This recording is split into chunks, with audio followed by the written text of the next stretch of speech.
Next Generation Weather Forecaster Joe Shaka here at StormChaserJS.com, looking at my hurricane forecast for the upcoming hurricane season. And we're going to be taking a look here at a lot of the guidance to show how this hurricane season is going to unfold at the moment. And at the end, you'll see my numbers after going through the various guidance products that I have here. So here is something from the JMA. This is the upward motion pattern for the heart of the season. I couldn't get past August because they didn't offer it. But here's what I do have for at least the first half of the season. But I do have other products that cover the whole season, and we'll get into those in a few minutes. So here's the upward motion, June through August here. And you can see the main development region here, sinking motion. And then here in the Eastern Pacific, upward motion. So it's going to be an active season out here.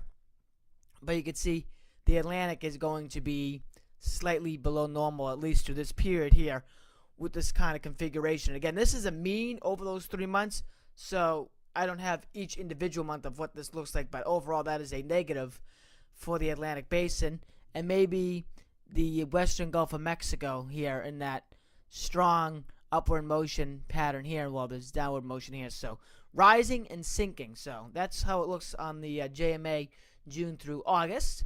And you'll also see the El Nino come up in a little bit. We'll talk about that as well. Here is the rainfall, and you can see what that looks like there from the JMA. Here is the sea pressure. You can see lower than normal here and at or slightly above normal in the Atlantic. So that does not favor a lot of tropical development in the Atlantic. Here is the sea surface temperature anomaly. You can see very nicely the El Nino showing up here. But take a look here. You can see off the coast of Africa, we have slightly cooler than normal water temperatures forecasted. So that's a negative for the MDR. But here along the coast of the United States, at or slightly above normal water temperatures expected. And let me zoom in here a little bit more. You can see here off the New England coast, temperatures very close to what you see here in the El Nino area, about a degree to a degree and a half above normal there. So that could be quite interesting getting into the peak of the season.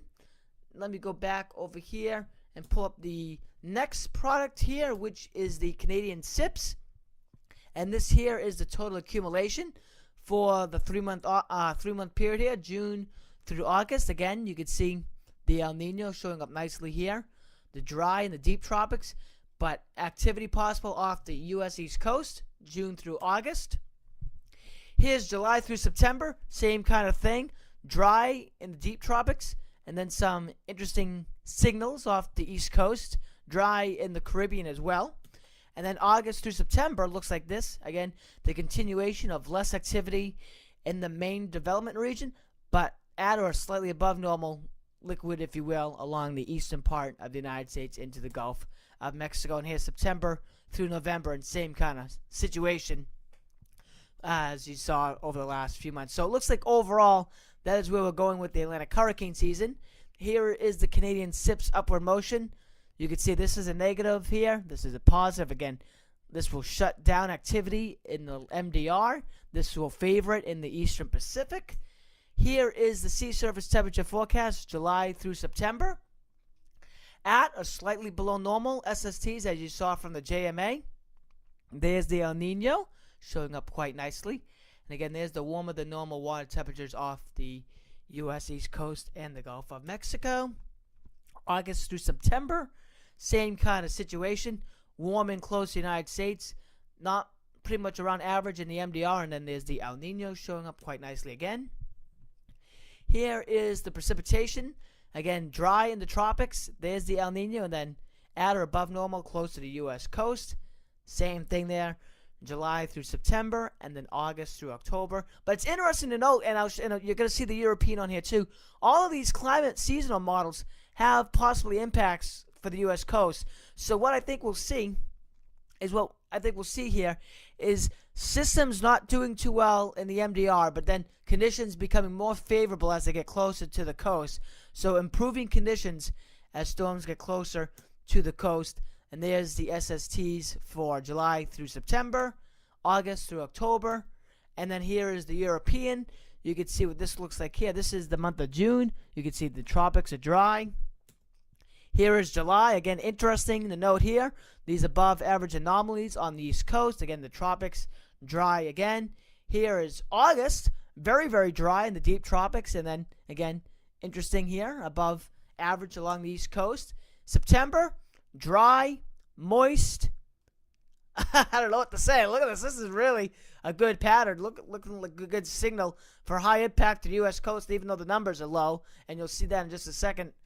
Very, very interesting. That does not mean, though, however, it doesn't mean there won't be any systems coming out of here. There will be systems, but it won't be where they should be. So, fewer of them and likely possibly even weaker than what you normally see in this part of the tropics. Here is October. Again, same thing as you've seen from every other climate model for the season. Now, here is the hurricane forecast that I have issued here. 10 to 13 named storms. 5 to 7 becoming hurricanes, and then 2 to 4 becoming major hurricanes. So an interesting hurricane season, to say the least. What I definitely do believe there will be some surprises along the way. That's it for now, and thank you for watching.